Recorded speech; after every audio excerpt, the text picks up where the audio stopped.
سلام خدمت شما دلانگیزهای عزیز مستر سبز. خدمتتون هستیم با یه ویدیوی جذاب و جالب دانستنی دیگه از چنل مستر سبز.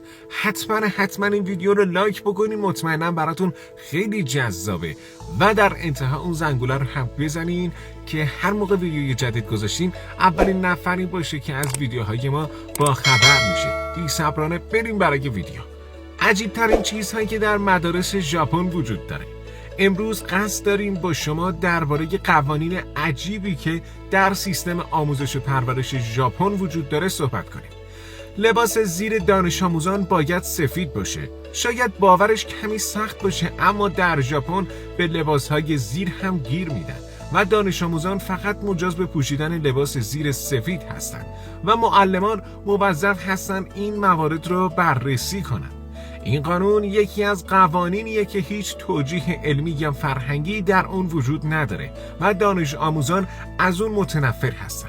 منع رفت و آمد. یک قانون در سراسر کشور ژاپن وجود داره که به دانش آموزان اجازه نمیده بعد از ساعت 10 شب در کشور تردد کنن. دفاع شخصی. همه ما میدونیم که مدرسه مکانی برای یادگیری و نه جنگیدن. با این حال در مدارس ژاپن یک سلاح دفاعی به نام ساسوماتا آموزش میدهند که یک سلاح سنتی ژاپنیه که در گذشته برای مقابله با مجرمان استفاده می شده.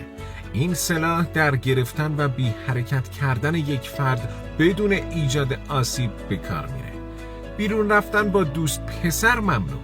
برای دانش آموزان دختر بیرون رفتن با دوست پسر یا دوستان جنس مخالف در دوره دبیرستان ممنوعه. یک نظرسنجی در مدارس ژاپن انجام شد که 30% از افراد با این قانون موافقت کرده بودند. برای افرادی که از این قانون پیروی نکنن مجازات‌هایی مثل اخراج از مدرسه در نظر گرفته میشه.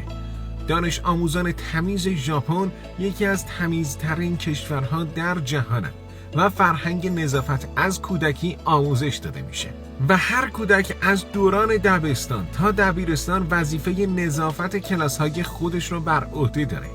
در مدارس ژاپن سرایدار وجود نداره و وظیفه نظافت مدرسه به عهده خود دانش آموزانه. شنا کردن یکی از ضرورت‌های مدارس ژاپن اجباری بودن یاد گرفتن شنا هستش، به عنوان یک قانون که همه باید از اون پیروی بکنن.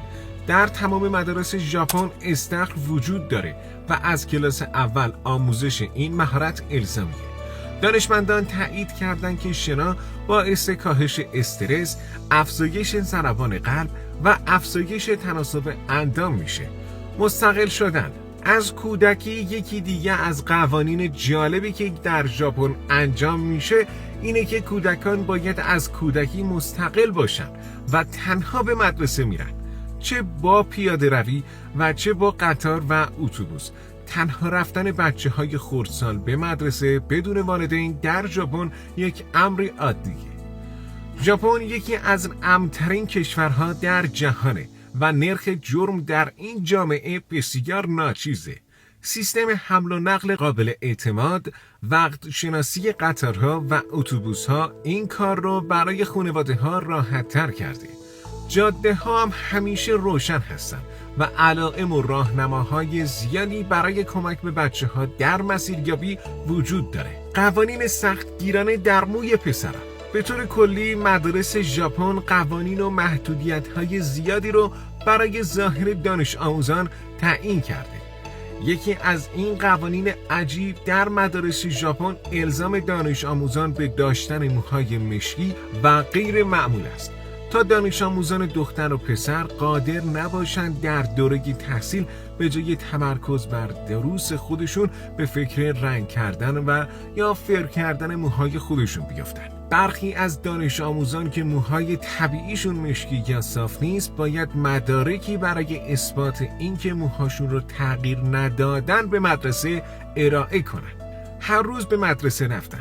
تعطیلات تابستانی در بسیاری از کشورها در جهان رایجه، اما ژاپن این گونه نیست. با اینکه دانش آموزان در ژاپن هر روز به مدرسه میرن، اما تعطیلات تابستانی کمتر از 1 ماه در ساله. البته با اینکه حدوداً 1 ماه تعطیل هستن، اما باید فعالیت‌های ورزشی و تمرینات باشگاهی را انجام بدهند. در این کشور اونقدر نظم و انضباط وجود داره که هیچ کس به این قوانین شکایت نمیکنه و همه از اونا راضی هستن و با اختیار خودشون انجام میدن.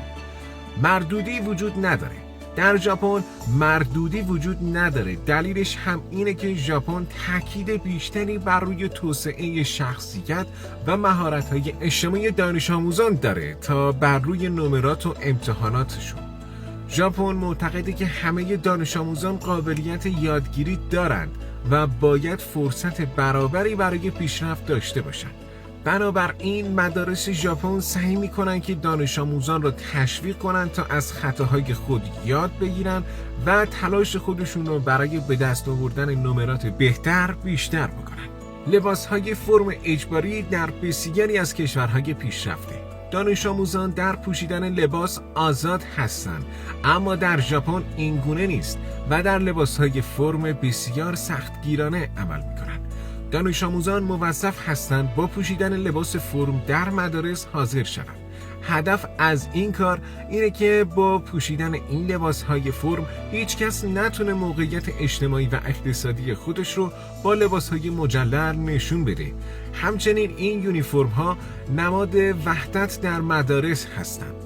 در زمان غیبت معلم نیازی به معلم جایگزین نیست.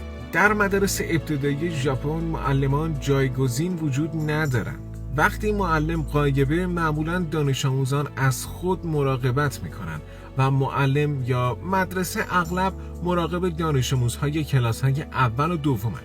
این روش به دانش آموزان کمک میکنه تا مسئولیت پذیری و توانایی کار گروهی رو توسعه بدن. قبل از ورود به کلاس کفش‌های خودتون رو در بیارین. در ژاپن دانش آموزان باید قبل از ورود به کلاس ابتدا کفش‌های خودشون رو در بیارن.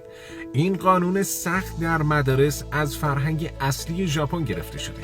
در ژاپن اعتقاد بر اینکه کفشی که در خانه میپوشید باید با کفشی که در مدرسه میپوشید متفاوت باشه قانون وجود داره. بنابراین هنگام رسیدن به مدرسه دانش آموزان موظف هستند کفش‌های خود را در بیاورند. رایج‌ترین کفشی که در ژاپن استفاده میشه آواباکی هست. سلام‌های محترمانه. احترام یک فرهنگ عمومی در ژاپنه و احترام به افراد مسن یک مراسم رایج و الزامیه. این نوع مراسم با تعظیم کردن انجام میشه و در مدارس از کودکی این کار آموزش داده میشه. این رفتار یکی از بهترین قوانینی است که امروز در ژاپن انجام میشه. وقت شناسی یکی از هیجان انگیزترین قوانین در مدارس ژاپن که از فرهنگ اونا آمده وقت شناسی هستش که برای همه ضروریه، چه حضور در یک مراسم خصوصی باشه و یا ملاقات با دوستان صمیمی. مسئولان در صورت تأخیر در حرکت قطارها یا هواپیماها حتی برای 1 دقیقه باید از مردم عذرخواهی بکنند. ژاپن وقت شناس بودن رو از سنین پایین به دانش آموزان یاد میده. اگه دانش آموزان در زمان مقرر جهت ثبت نام در مدارس حضور پیدا نکنن، از ثبت نام در مدارس منع میشن. دروازه‌های مدرسه فقط برای یک زمان خاص باز میشن و اگه دانش آموزان دیر برسن آن روز را از دست داده اند. ممنوعیت جوراب شلواری در ژاپن. جوراب‌های رنگی کوتاه و بلند ممنوعه. البته نه برای همه، فقط برای دانش آموزان دختر. هدف از این قوانین ایجاد یک نواختی و نظم در مدرسه و جلوگیری از توجه بیش از حد به ظاهر فردیه. برخی از مردم ژاپن معتقد هستند که پوشیدن جوراب‌های رنگی یا عجیب و غریب نشانه‌ای از عدم احترام و قوانین و قواعد و سنت‌های اجتماعیه. به تازگی یک تصویر در اینترنت پخش شده بود که اونو به کره شمالی ربط داده بودن، اما به تازگی با توجه به قوانینی که در مدارس ژاپن آموزش داده میشه، آن هم آموزش بزرگسالانه به جوانان در ژاپنه.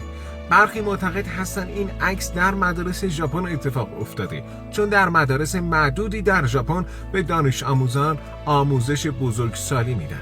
امیدوارم این ویدیو برای شما سرگرم کننده بوده باشه و شما رو تو ویدیوهای بعدی هم ببینم. فقط قبلش حتما تو کامنت ها به همون بگین راجع به قوانین سرسخت ژاپن نظرتون چیه و آیا دوست دارین این قوانین هم در مدارس ایران اجرا بشه یا نه. حتما هم کانال مستر سبز رو سابسکرایب بکنین و اون زنگوله رو هم بزنین که همیشه اولین نفری باشین که از ویدیوهای ما با خبر میشه. تا یه ویدیوی دیگه، خدا نگهدار.